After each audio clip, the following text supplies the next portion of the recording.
نحمده ونصلي على رسوله الكريم اما بعد فاعوذ بالله من الشيطان الرجيم بسم الله الرحمن الرحيم رب اشرح لي صدري ويسر لي امري واحلل عقدة من لساني يفقهوا قولي۔ ہماری آج کی گفتگو کا موضوع ہے قیامت کی نشانیاں۔ بحیثیت مسلمان ہم سب کا ایمان ہے کہ یہ دنیا ہمیشہ باقی نہیں رہے گی، ایک دن سب کچھ ختم ہو جائے گا، اور ایسا ہونا بھی چاہیے، اس لیے کہ ہر آغاز کا ایک انجام ہوتا ہے، ہر ابتدا کی ایک انتہا ہوتی ہے۔ جس چیز پر زندگی آتی ہے اس پر موت کا آنا بھی لازم ہے۔ ہم اپنے آس پاس اس کی بہت سی نشانیاں دیکھتے رہتے ہیں۔ کائنات میں بہت سے دلائل بکھرے ہوئے ہیں جو ہمیں یقین دلاتے ہیں کہ ایک دن یہ سب کارخانہ بند ہو جائے گا، ختم ہو جائے گا، یہ دنیا فنا ہو جائے گی۔ وہ وقت قرآن پاک کے الفاظ میں زمین و آسمان پر بہت بھاری ہوگا، اور اس بھاری وقت کے آنے سے پہلے دنیا میں کچھ علامات نمودار ہوں گی۔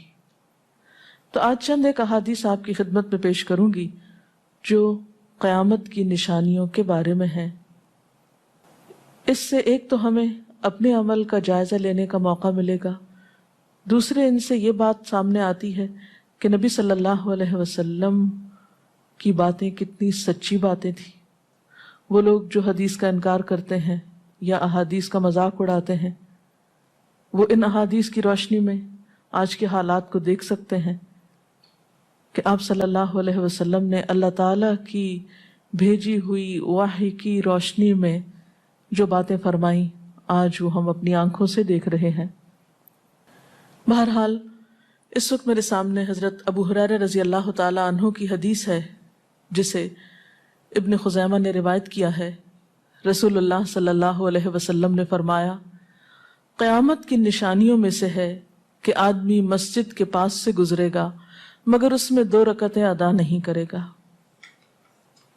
آج کتنے ہی لوگ ایسے ہیں کہ جن کے گھروں کے سامنے مسجدیں ہیں، وہ دن رات مسجدوں سے آوازیں سنتے ہیں لیکن مسجد کے اندر نہیں جاتے۔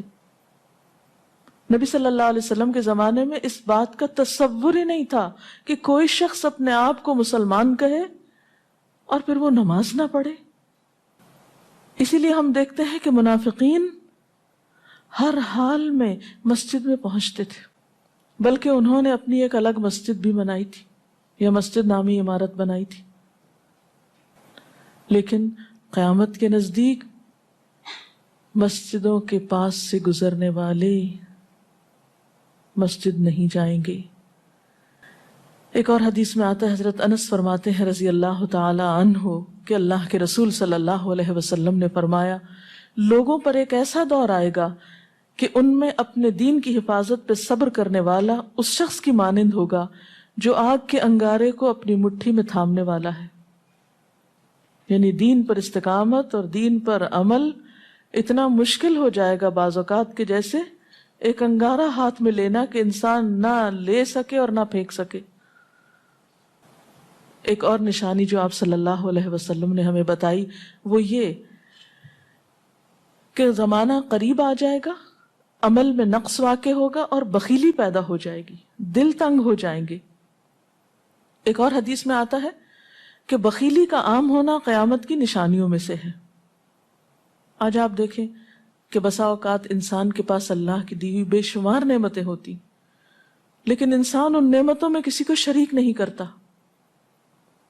چھوٹی چھوٹی باتوں کو مائنڈ کر جانا، چھوٹی چھوٹی باتوں پہ ناراض ہو جانا، چھوٹی چھوٹی چیزوں کو حد سے زیادہ محسوس کر لینا، یہ سب کچھ شح کی وجہ ہی سے تو ہے، بخل کی وجہ سے ہی تو ہے۔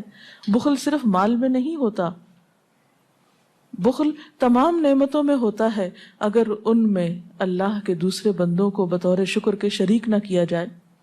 ایک اور حدیث میں آتا ہے، مجموع الزوائد میں یہ حدیث روایت ہوئی ہے، رسول اللہ صلی اللہ علیہ وسلم نے فرمایا کہ لوگ سخت اور بخیل ہو جائیں گے، یعنی ان کے دل سخت ہو جائیں گے اور ان کے اندر بخل عام ہو جائے گا۔ ایک اور نشانی قیامت کی آپ صلی اللہ علیہ وسلم نے یہ بتائی کہ مساجد میں زیب و زینت بہت ہوگی، یعنی نمازی تو کم ہوں گے لیکن مسجدیں سجائی بہت جائیں گی۔ حضرت انس بن مالک کی روایت ہے، مسند احمد نے اس کو روایت کیا ہے، رسول اللہ صلی اللہ علیہ وسلم نے فرمایا قیامت قائم نہیں ہوگی یہاں تک کہ لوگ مسجدوں میں فخر و مباحات کریں گے، یعنی مسجد کے بنانے میں، اس کے سجانے میں، اس کی آرائش میں ایک دوسرے کا مقابلہ کرنے لگیں گے۔ ایک اور حدیث میں آتا ہے کہ قیامت کی علامات میں سے ہے کہ لوگ مسجدوں کو سجایا کریں گے، یعنی اللہ تعالیٰ کو نماز پڑھ کے خوش کرنے کی بجائے مسجد بنا کے سجا کے خوش کرنے کی کوشش ہوگی۔ حضرت ابو الدرداء سے روایت ہے کہ جب تم لوگ مسجدوں کو سجانے لگو، قرآن کو مزین کرنے لگو تو تمہاری بربادی ہے، کیونکہ قرآن پاک پڑھنے کے لیے آیا، محض سجانے کے لیے نہیں۔ آج آپ دیکھیں کہ بسا اوقات ہم اسے پڑھتے کم ہیں، سمجھتے کم ہیں، اس کے مطابق زندگی نہیں بسر کرتے، لیکن خوبصورت انداز میں سنہری الفاظ میں لکھوا کر گھروں میں سجا دیتے ہیں۔ تو قرآن پاک سجانے کے لیے نہیں آیا، وہ تو ہدی للناس ہے، ساری انسانیت کی ہدایت کے لیے آیا ہے، لیکن ہم نے اس کا بس اتنا ہی فائدہ اٹھایا کہ اسے خوبصورت انداز میں لکھ کے طاقوں میں سجا دیا۔ اسی طرح ایک اور نشانی کہ انسان حلال حرام کی پرواہ نہیں کرے گا۔ رسول اللہ صلی اللہ علیہ وسلم نے فرمایا، صحیح بخاری کی روایت ہے، لوگوں پہ ایسا وقت ضرور آنے والا ہے کہ آدمی اس بات کی بالکل فکر نہیں کرے گا کہ جو مال اس نے حاصل کیا ہے وہ حلال ہے یا حرام ہے، یعنی کس ذریعے سے حاصل کیا ہے۔ ایک اور حدیث میں آتا ہے کہ قیامت سے پہلے سود پھیل جائے گا۔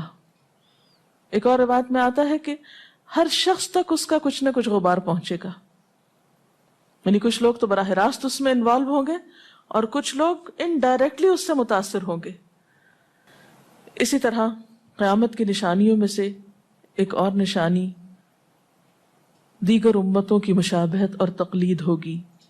حضرت ابو سعید رضی اللہ تعالیٰ عنہ سے روایت ہے، رسول اللہ صلی اللہ علیہ وسلم نے فرمایا، تم اپنی سابقہ امتوں کی ایک ایک بالشت اور ایک ایک گز میں اتباع کرو گے، یعنی چھوٹے سے چھوٹے معاملے میں اور بڑے سے بڑے معاملے میں ان کی پیروی کرو گے، حتیٰ کہ اگر وہ کسی سانڈے کے سوراخ میں داخل ہوئے ہوں گے، یعنی گوہ کے سوراخ میں، تو تم بھی ان کی پیروی کرو گے، اس سوراخ میں بھی گھسو گے۔ ہم نے پوچھا، یا رسول اللہ صلی اللہ علیہ وسلم، کیا آپ کی مراد یہود و نصارہ ہیں؟ فرمایا، پھر اور کون؟ اور آج ہم مسلمان دیکھ سکتے ہیں کہ ہم کس کی پیروی کر رہے ہیں، کتاب اللہ اور سنت رسول اللہ صلی اللہ علیہ وسلم کی یا کسی اور کی۔ قیامت کی نشانیوں میں سے ایک نشانی زلزلے بکثرت آئیں گے۔ حضرت ام سلمہ سے روایت ہے، مسند احمد میں یہ روایت آتی ہے، رسول اللہ صلی اللہ علیہ وسلم نے فرمایا، قیامت سے پہلے موت کی سخت وبا پھیلے گی، پھر زلزلوں والے سال آئیں گے۔ ایک اور روایت میں آتا ہے، قیامت کی نشانیوں میں سے ہے کہ ناگہانی موت کثرت کے ساتھ ہوگی، یعنی اچانک ڈیتھ، یکا یک بیٹھے بیٹھے فوت ہو گئے۔ امام بخاری نے اس حدیث پر کچھ شعر بھی لکھے ہیں جن کا ترجمہ ہے، فارغ وقت کو غنیمت سمجھ کر کچھ رکوع کر لو، یعنی فارغ بیٹھنے سے بہتر ہے کچھ نوافل پڑھ لو، قریب ہے کہ تیری موت اچانک واقع ہو۔ تم کتنے ہی صحت مند لوگوں کو دیکھتے ہو جن کی صحت مند جانیں اچانک فوت ہو جاتی ہیں، یعنی ختم ہو جاتی ہیں۔ حافظ ابن حجر عسقلانی جنہوں نے بخاری کی شرح لکھی ہے فتح الباری، وہ کہتے ہیں یہ عجیب اتفاق ہے کہ امام بخاری خود بھی اسی طرح اچانک فوت ہوئے تھے، یعنی اچانک موت جو ہے وہ کسی پر بھی آ سکتی ہے، کوئی نیک ہو یا بد ہو۔ ہم یہ نہیں کہہ سکتے کہ ہم بہت نیک ہیں یا ہم بڑے اچھے کام کرتے ہیں تو ہمارے ساتھ یہ معاملہ نہیں ہو سکتا، یہ کسی کے ساتھ بھی ہو سکتا ہے۔ اس لیے جو وقت آج ہمیں حاصل ہے، جو لمحات آج ہمیں ملے ہیں، ان کو غنیمت سمجھیں اور نیکی کے کام میں پیچھے نہ رہیں۔ پھر قیامت کی نشانیوں میں سے ایک نشانی یہ بھی بتائی گئی کہ لوگ جان پہچان والوں کو بس سلام کریں گے، عامر بن اسود فرماتے ہیں رضی اللہ تعالی عنہ کہ ہم حضرت عبداللہ بن مسعود کے ساتھ ایک مسجد میں گئے تو جماعت کھڑی تھی، پھر لوگوں نے رکوع کیا اور ہم بھی رکوع کرتے ہوئے ساتھ شامل ہو گئے۔ اتنے میں ایک آدمی آیا اور کہنے لگا، ابو عبد الرحمن، یہ عبداللہ بن مسعود کی کنیت ہے، آپ کو سلام۔ عبداللہ بن مسعود نے حالت رکوع ہی میں فرمایا، اللہ اور اس کے رسول صلی اللہ علیہ وسلم نے سچ کہا تھا۔ نماز کے اختتام پر کچھ لوگوں نے آپ سے پوچھا کہ آپ نے فلاں شخص کے سلام پر یہ کیوں کہا کہ صدق اللہ و رسول، اللہ اور اس کے رسول صلی اللہ علیہ وسلم نے سچ کہا۔ ابن مسعود نے فرمایا، میں نے نبی صلی اللہ علیہ وسلم سے سنا کہ قیامت کی نشانیوں میں سے ہے کہ سلام صرف پہچان والوں کو کیا جائے گا۔ یعنی آپ کسی مجلس میں جاتے ہیں، مسنون طریقہ کیا ہے؟ اگر آپ کسی گیدرنگ میں جائیں، سب کو بیک وقت السلام علیکم کہیں، لیکن بہت دفعہ آپ نے دیکھا ہوگا کہ لوگ آتے ہیں، سب کو نہیں پوچھتے، ان میں سے جو جان پہچان والا ہوتا ہے اس کا نام لے کر بس سلام کرتے ہیں۔ پھر اسی طرح ایک اور نشانی یہ کہ لوگ دعا اور طہارت میں زیادتی کریں گے۔ حضرت سعد رضی اللہ تعالی عنہ سے روایت ہے، انہوں نے سنا کہ ان کا بیٹا اس طرح دعا کر رہا ہے، یا اللہ میں تجھ سے جنت کا سوال کرتا ہوں، اس کی نعمتوں کا سوال کرتا ہوں، اس کی رونقوں اور تر و تازگیوں کا سوال کرتا ہوں، وغیرہ وغیرہ، اور میں آگ سے تیری پناہ مانگتا ہوں، اس کی زنجیروں سے اور طوقوں سے پناہ مانگتا ہوں۔ تو حضرت سعد نے فرمایا، تم نے اللہ تعالیٰ سے خیر کثیر کا سوال کیا ہے اور ضرر کثیر سے پناہ مانگی ہے، جبکہ میں نے رسول اللہ صلی اللہ علیہ وسلم سے سنا کہ ان قریب ایسے لوگ ہوں گے جو دعا میں زیادتی کریں گے۔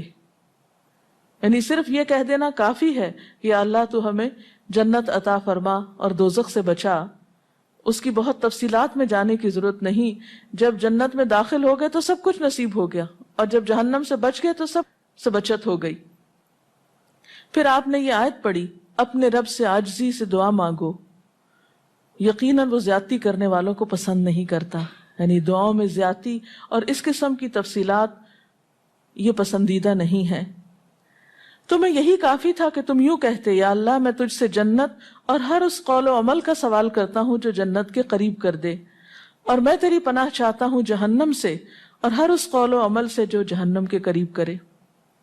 تو اتنا کہنا کافی تھا۔ پھر قیامت کی نشانیوں میں سے ایک نشانی آپ صلی اللہ علیہ وسلم نے یہ بھی بتائی کہ نااہل حاکم مقرر کیے جائیں گے۔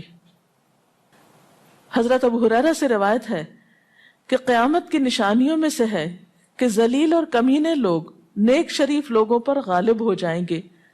کیوں ابن مسعود، کیا تم نے بھی یہ بات میرے محبوب صلی اللہ علیہ وسلم سے سنی ہے؟ ابن مسعود نے فرمایا، ہاں رب کعبہ کی قسم۔ حضرت حذیفہ سے روایت ہے کہ قیامت اس وقت تک قائم نہ ہوگی جب تک کہ تم اپنے امام کو قتل نہ کرو گے، یعنی لوگ اپنے حاکموں کو مارنے لگیں گے اور اپنی تلواروں کے ساتھ آپس میں ہی لڑائی کرو گے، علاوہ ازیں تم میں سے بدترین لوگ تمہاری دنیا کے وارث ہو جائیں گے۔